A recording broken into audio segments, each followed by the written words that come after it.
Thoughts become things. Jumbo fellow adventurers, Mike Dooley, time for a spiritual tune-up. Thanks for the great questions that are piling up down below. Every day I look at yesterday's questions on Facebook and Instagram for my new talking points. Today, there was a question asked that had a lot of likes. And it's a question I've addressed to many live audiences, that's been raised by many live audiences. Mike, why are there so many more women in your audiences than men? Or Mike, why are women more interested in spirituality? Well, my off-the-cuff attempt at humor would always be to tell the live audience that there's more women here because my thoughts become things. Ha ha ha. But the truth is, absolutely, we see more women in spiritually inclined audiences the world over, without exception. And it's a fair question. Why is that? And the questioner further went on to say, yet, why are so many spiritual teachers men? Pretty weird.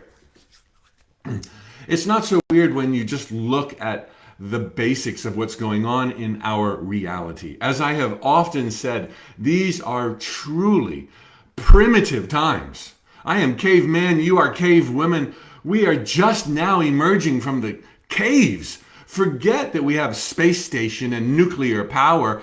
Most people on Earth still think God's an angry guy, an angry white guy at that. Or there's about 12% of the world that thinks life is random chance accident. Come on, you got to be kidding me. Look at the splendor everywhere, the symbiotic relationships everywhere, the magnificence everywhere. The fact that there's no skeletal remains evidencing amoeba to elephant or amoeba to any other creature besides why are there still amoebas. Yes, evolution exists. Yes, creationism exists. Primarily, we are here because of divine mind. There's intelligence everywhere. But I'm getting sidetracked. These are very primitive times. We put everything in stark terms, good and bad, and we think all kinds of Looney Tune ideas, and we oversimplify our definitions of identity in every way, shape, and form. Typically, to this day, people think a man is a man and he should be a man, and a woman is a woman and she should be, swabbing the deck. It's insane how simplistic and naive we are, evidenced by the Pope, who seems to be on a good clip making the Catholic Church a little bit more habitable and human. Seems to be a good Pope. He's just come out and said homosexuality or being gay is a sin and a choice. Dude, it's love. And whether or not it's a choice is totally flipping irrelevant. Let people be what they want to be. The fact of the matter is, scientifically and intuitively, we realize that there are way more than two genders. Hey! And the fact that some of you might be annoyed that I said that shows how primitive these times are.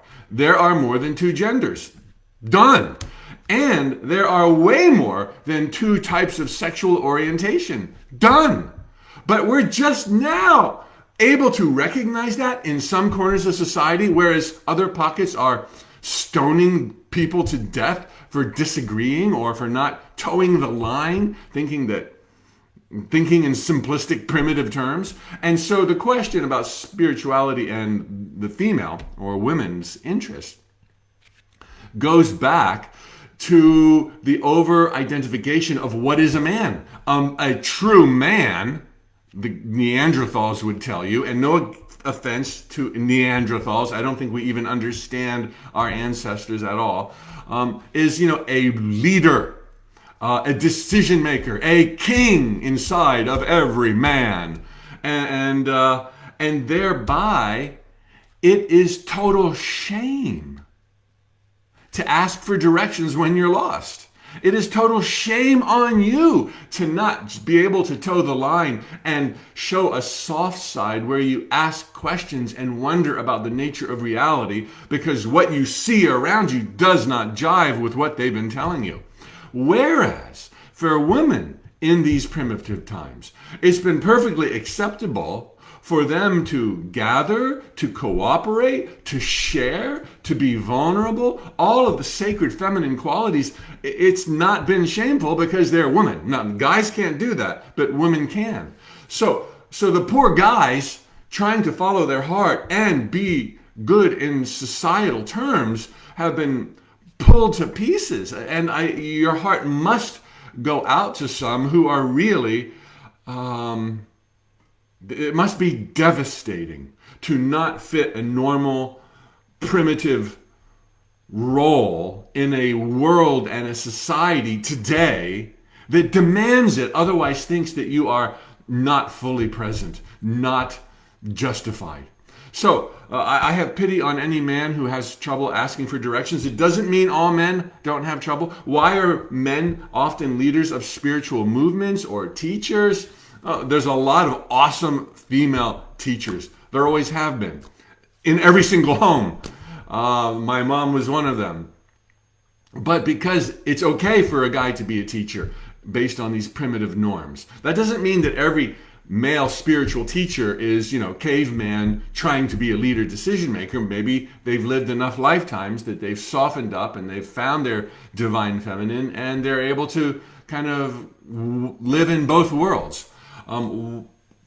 So there you have it. That's why we are where we are. It's not a good place to be, but things are rapidly changing. I mean, it was only in the 1990s, I looked it up, when LGBT came around. Okay, that was a huge leap forward, and now it's like half an alphabet with a plus sign at the end of it, because we're recognizing how naive and hurtful earlier perspectives were. And the last word on this, the last thought to share, is that no matter how many lives you've lived, no matter what your gender, no matter what your orientation, no matter, we all have within us a truth barometer.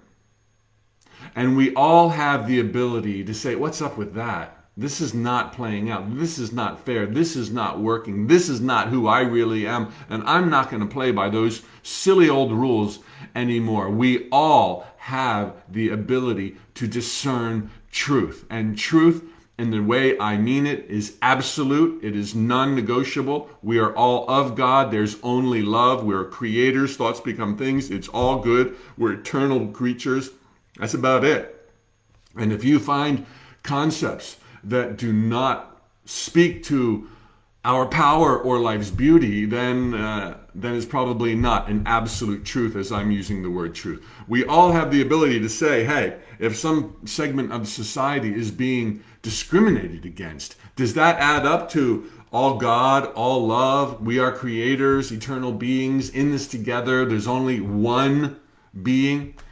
So nobody can just say, well, I'm a caveman, so I can be stupid. I mean, you can, but it's going to bite you in the butt, and it's not going to be nice. All right, you're going down.